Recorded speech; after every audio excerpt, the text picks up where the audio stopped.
Before this video starts, I just want to say that a download link to all the stock images used in this video are in the description below. So, hope you enjoy. Hello, my name is Aiden, and today we're going to be blending a snow globe into a person's hand.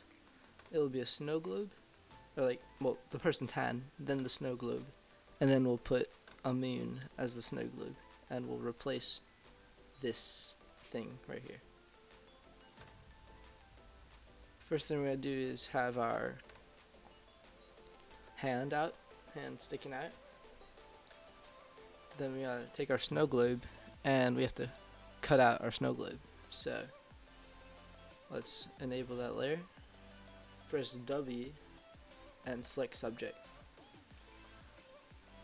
You could also just mask it out with the pen tool or the lasso, but select subject is a really powerful tool, and especially on like a plain background like this, it's really fast, really like just so much faster to do it then, and then do any minor tweaks afterward.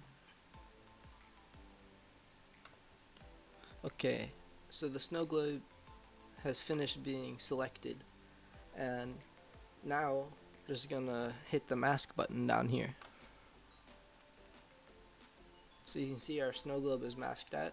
If it's a little rough around the top, that's okay because this part will be removed eventually. Now we're gonna move our snow globe with Control T and then just kind of position it where we want it to be in our hand.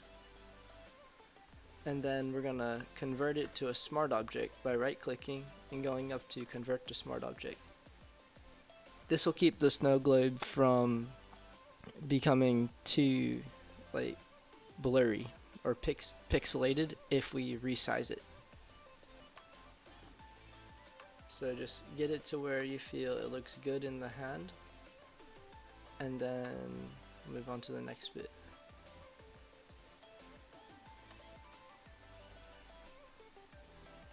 Now we're going to start blending it. First thing we're going to do is click over here and turn down the exposure, because it's the background is like slightly darker than the foreground or than the snow globe. So we're gonna clip it with this button right here and then darken it to where it looks like it's matching the color of the hand. Now we're going to click on the hand layer, then add a layer with this square and plus button. We're going to press B to go to our brush and adjust the brush. So we're going to do, to create a more shadowy look, to blend our snow globe with the hand, is change the brush to like a flat rectangular size, so that way it's more like a flatter shadow. And we're going to adjust the size to where it looks like pretty good. I'm going to select the black color over here and just brush it on.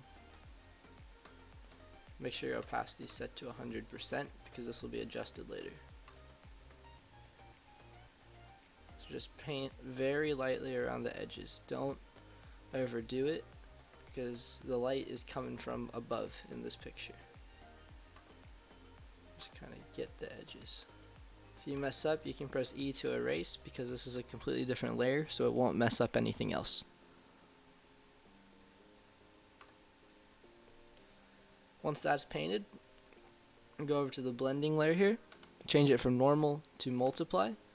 It'll just, if there's any really bright spots or white spots, it'll not blend with them as much per se. That's how it works in the real world, so that's how I'm gonna do it here. Lower the opacity a little bit, not much because you don't want it to not be lowered. And now we're going to adjust the exposure of the snow globe once more. We're going to add a shadow at the bottom of it. So we're going to go to add an adjustment layer, go to exposure, clip it, and lower it again. You can lower it a decent amount because now we're going to press Control I to invert the mask, and then add it in at add in the shadow at the bottom of it. So as you can see in this picture, the light seems to be coming more strongly from this corner up here. It's like directly above, but more on this side. So let's add more of a shadow to this end of it. Try and set your hardness to 0, as it creates a much smoother transition between the shadow and the regular and the real light.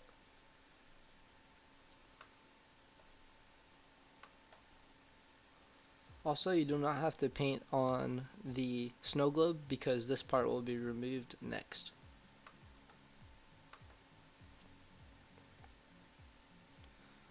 Okay, so once you're done painting, you're going to go over to your moon and enable it. Now most people will set the blend mode to screen, but that makes it very translucent, like transparent, and or linear dodge, but that is also too transparent. So what we're going to do instead is press W and go to our wand tool, and instead of pressing select subject, because there's no need to, just press the wand right here one time in the black square and it'll automatically select all the black. Then you press mask and then press Control I to invert, and there you go, you have your moon perfectly masked out. Next we're going to size it to somewhat be the same size as the snow globe, and we're also going to convert it to a smart object. You can turn the opacity down a little bit to see behind it, so you can adjust the size accordingly. So you just have to get the top edges to align somewhat with the snow globe. The bottom edge, we will be removing that. So now you can zoom in with the scroll wheel or Control plus, and then take your lasso tool with L, and then holding Alt and Shift, click around the edges of the very bottom of the snow globe.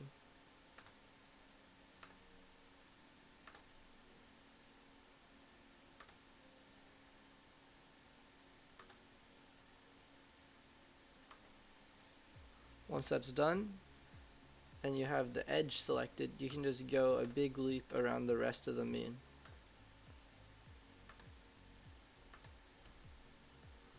Now you can press the mask button here, and your moon is now properly masked, except you have to press Control I one more time, and now your moon is properly masked onto the snow globe.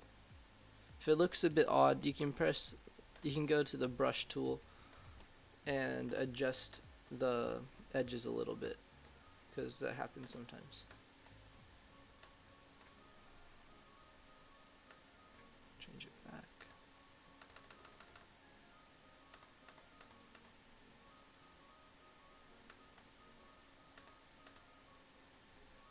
You might want to set your hardness to 100, as that creates a much crisper edge and it's much easier to adjust. Okay. Now the moon is in our person's hand, but it doesn't look that good. So now we're going to go here and press exposure again. We're going to clip it to the moon and darken it. Then we're going to press Control I to invert our layer mask. Press B, go to our brush, set the hardness to 0, up it a decent amount on the size, and then paint over again. Paint the edges of it again. Now remember, we want the light coming from this direction, so we're covering up this side of the moon. Now we're going to lighten the other side, so we're going to go make another exposure layer. Click the attach button, then up the exposure. Then we're going to press Control I to invert the layer mask, and once again paint the bright on the other side. Now we can do the same thing for the original snow globe. We didn't do it earlier, so we can go exposure, clip it, lighten it, press Control I, and then lighten the side of the snow globe. So it's starting to look pretty good. Now you can notice the hand is looking a bit not lighted properly, because the rest of this all has one-sided light, whereas the hand has light all over the whole thing. So what we're going to do is go down to the hand, we're going to press W for the wand, and then we're going to select the subject again. What we are going to do is separate the hand from the background, because the hand is the foreground. We're going to separate it, and then we're going to separate it so that way we're not painting over the background. Once the hand is selected, press Ctrl J.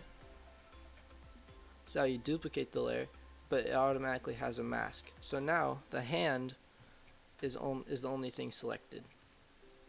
The hand on the previous layer will not affect this layer, but if you feel like it does in some way, you can always go over here, add a mask, and then mask out the edges of the hand that are interfering. Now we're going to add an exposure. Always add a base exposure layer because it just color matches everything. Lower it a bit, then add another exposure layer, clip it, darken it, press Ctrl I to invert, press B to open your brush tool, darken one side of the hand, and then add another exposure layer, clip it, lighten it, not too much or else it'll look kind of odd, and then invert it and add light to the other side of the hand. Now you can see that our shadows aren't quite matching up. What we're going to do now is go back to the original shadow that we painted. It's probably best to name your layers if you're not sure what you're doing. This is the shadow layer. So we're going to go to the eraser tool and kind of erase this side of the shadow. Not too much, just like a teeny little bit. Then we're going to lower the opacity of the shadow to like about 70%, 80%. Because we're going to add another shadow, we press the add layer. Then we're going to go to the brush tool, go down like about here. Then we're going to paint in another shadow. So what this shadow will do is it'll give a sense that all the light is actually coming from this side over here.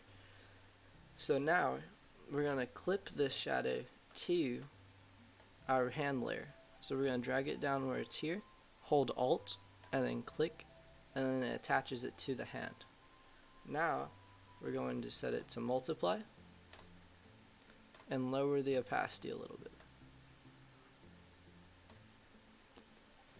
If you feel like it's not matching up properly, you can still adjust it perfectly fine, and it'll be fine. You can just color match it and adjust it to where the shadows you feel are in the right position. Next, we're going to add a glow to our moon because it's looking a bit boring. So we're going to hit the plus button to add a new layer. Go into our brush tool, and we're going to make the brush roughly the size of the moon, maybe a little bigger, not too big. And if the moon is simply too big for default brush, you can set a size or just draw in your own circle. Because what we're going to do is click once with the hardness of 0, so that way nothing else will be affected, or so that way we don't have a solid circle, so that way we have a soft light coming off the moon. Now you can set this to either soft light, or what I would do is screen and then lower the opacity to about 30%, and then once it's at 30%, you're going to press Ctrl J, set the opacity to 15%, and then you're going to go to Filter, Blur, Gaussian Blur, Then add about a 2 on the blur. And then I would duplicate this and do this a few more times. Leave at the same opacity now. And just add an extra little blur to it. And it really just makes the moon look more glowy, I guess, in a sense. So now we have our moon glowing. Now we need to make our hand glow because the moon's not glowing in anything else. So we have the light coming off the moon. Now we need the light to go onto the hand. This is also why we duplicated the hand layer earlier, so that way we don't have to mess with the background while with this thing, while with the hand. My bad, my link. Okay, so we're gonna go click here for another layer, click exposure, click this right here to clip the layer again, up the exposure,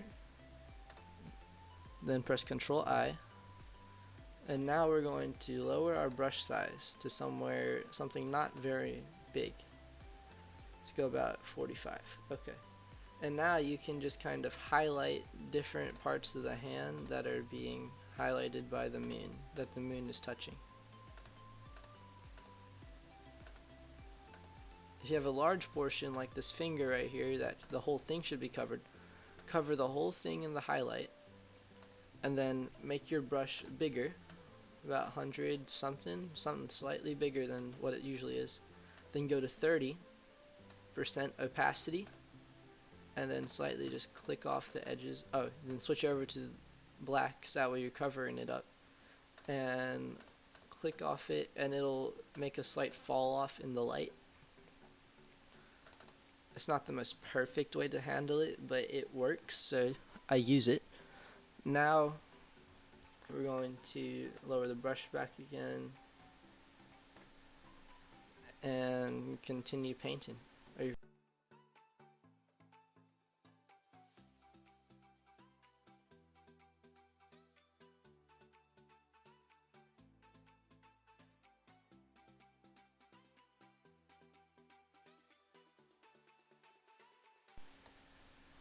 Then once you're done with that, we're going to add a soft light, which means we'll make the brush pretty big. Set the opacity of the brush to about 20% and kind of paint a soft light over everything.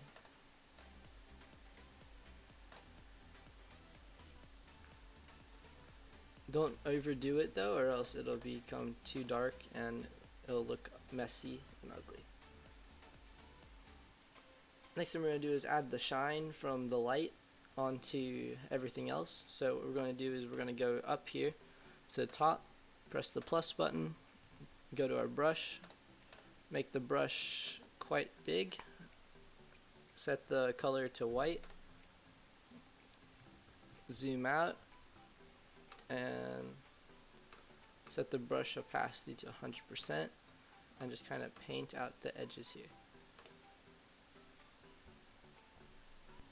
Lower the opacity ever so slightly. We want the light to be noticeable.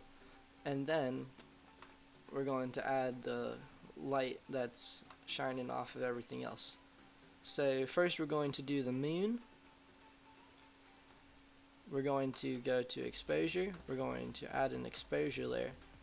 We're going to clip it, up the exposure quite a bit, because this is just going to be around the very edge. It's not going to be much of a highlight. It'll be very light and small.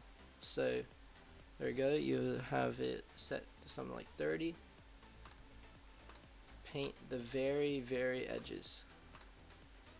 Don't paint anything else other than the edges, because it doesn't look like the most real thing. So this is simply not a preference if you choose to do it or not, but it makes the image really pop and everything else kind of be like highlighted with it.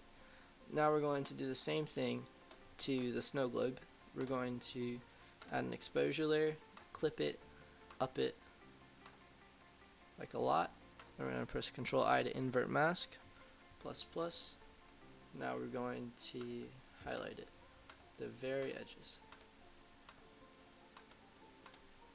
Speed up your process so you don't have to press Ctrl Z a lot. I usually just hold shift in between clicks. can add a minor highlight to the edge there, the rim light. And that looks pretty good. One more thing we can add to add a little more depth to the moon is when we go to, we can add another exposure layer and lower the exposure a little bit, and then just add it like a very minimal amount right here where the moon connects to the snow globe.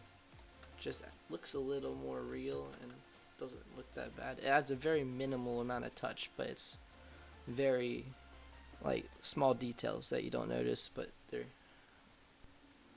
Final thing we'll add is particles. You can find it anywhere. It's just dust pictures. You find them online. They're really cheap and easy to get, or free. I got mine for free because I'm cheap. But just drag your particles in to here. Add them on. They're an over. Try and get an overlay that is black and white. Set the blend mode to screen. And then adjust it to where they're like just covering the edges of this globe or moon and everything. Mainly just the moon, because the moon is what is giving off light. Add a mask to it, invert the mask, go to your brush, make the brush somewhat big, set the opacity to somewhere around 70 to 80%, and paint in the particles. Once again, this is just these are just minor details that you don't necessarily need, but they do make the image look so much better. One last thing we're going to add is depth to the image, so we're going to go to our original background photo, go to filter, blur, and add a Gaussian blur. We're going to turn it up just a little bit so the background is properly separated. Now you can see around the edges of our hand it's getting a little smudged. That is because when we duplicated it, we didn't get rid of the hand on the original layer. So what we'll do is we'll go to we're going to smudge it all back in. Don't use a big brush because one, lags the computer. Two, there's no need for it. Just go along the edges and smudge it all back in.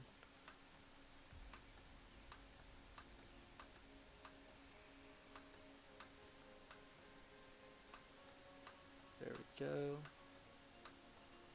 It's very simple, very quick, very easy. Anywhere that seems to be popping out a bit too much, just smudge it back in.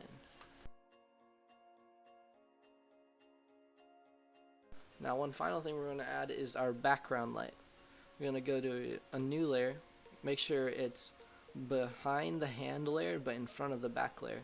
Going to go to our brush tool, select white, and then brush at the very edges of our images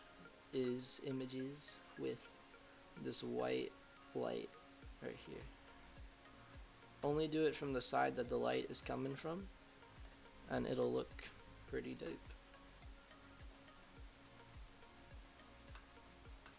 Okay. Once you've done that, set the blend mode to screen again. Lower the opacity, not like a ton, but a little bit. Go to filter, blur, Gaussian blur. Don't set it too high, just something somewhat decent. And then we're going to add particles one more time because particles look cool. So add particles at the edges of it and only paint it in where the light actually is coming from. So I'm going to have multiple particles here. So I'm going to go duplicate that, put them here, and there we go. Now we're going to group the particles, and set them to screen. Add a mask, invert the mask, and paint them at the edges.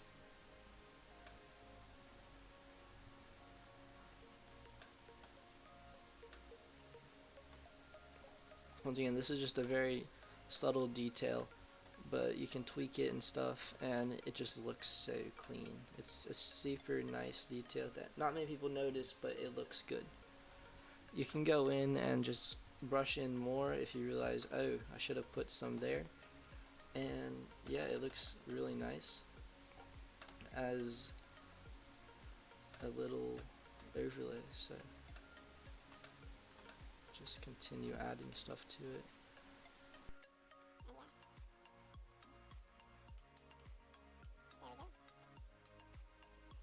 Now the final thing we're going to do is add a camera raw filter. So we're going to select all our layers, including the background.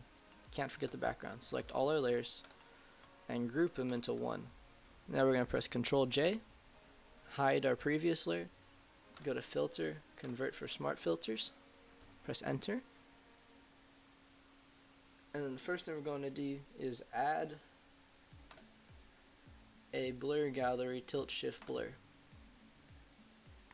This is the best kind of blur because it adds depth of field and really just centers in on your image.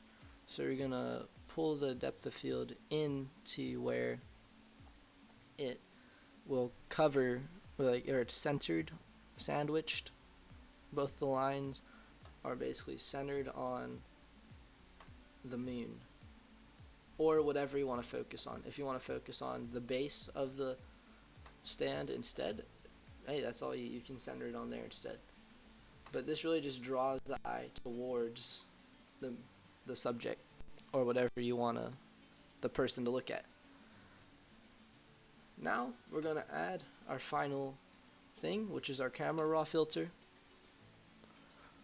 Once again, we duplicate the groups so that way if we mess up or we realize we should have added something else in, we can go back to our old group and adjust it. So now first thing we're going to do is go up to the top, go up to basic, turn down the temperature a little bit because it's like a wintry vibe. Kind of just adjust the tint to where it looks kind of shiny and cool looking. Lower the exposure, up the contrast, highlights, shadows, whites, and blacks kind of a lot. That looks pretty cool so far. Up the texture, up the clarity, don't touch dehaze. Dehaze just makes the image look kind of messy. Up the vibrance, and lower the saturation slightly.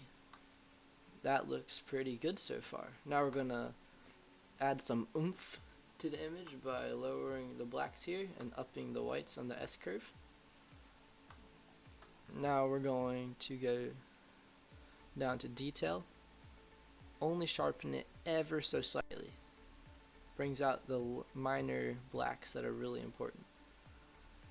We'll leave the color mixer alone this time, but if you want to adjust it you can. Split toning. Now, highlights would be the only thing that I would touch in this thing. I would go saturation ever so slightly and then go to the light blue and then adjust the balance to where it looks okay. Maybe a sharper blue, that looks pretty good. Now we're going to ignore optics. You can add a little bit of grain, but I wouldn't touch it. And then vignette. I would add a darker vignette to the edges, but that seems a little too dark for this image. It seems because this image seems very bright and joyful, so I wouldn't touch that. Calibration? Nah, don't need to touch that. So now, camera raw filter is done. As you can see, the camera raw filter just really brings the image out and makes it look really good. So, no camera raw.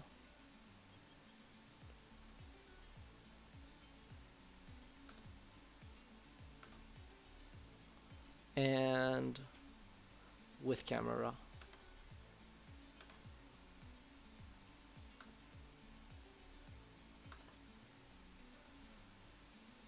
So yeah, that's our image. Hope you learned something. Hope I didn't go too fast. If you have any suggestions or recommendations, like help me because I'm new to this tutorial thing. So yeah, I hope you learned something. Thanks for watching. See ya. And there you have it. You have a simple snow globe that looks pretty cool. If you liked the tutorial and found it helpful, please drop a like below. And any thoughts, questions, or ideas, go ahead and check out my website at stangle.uwu.ai. And yeah, subscribe if you enjoyed. Thank you.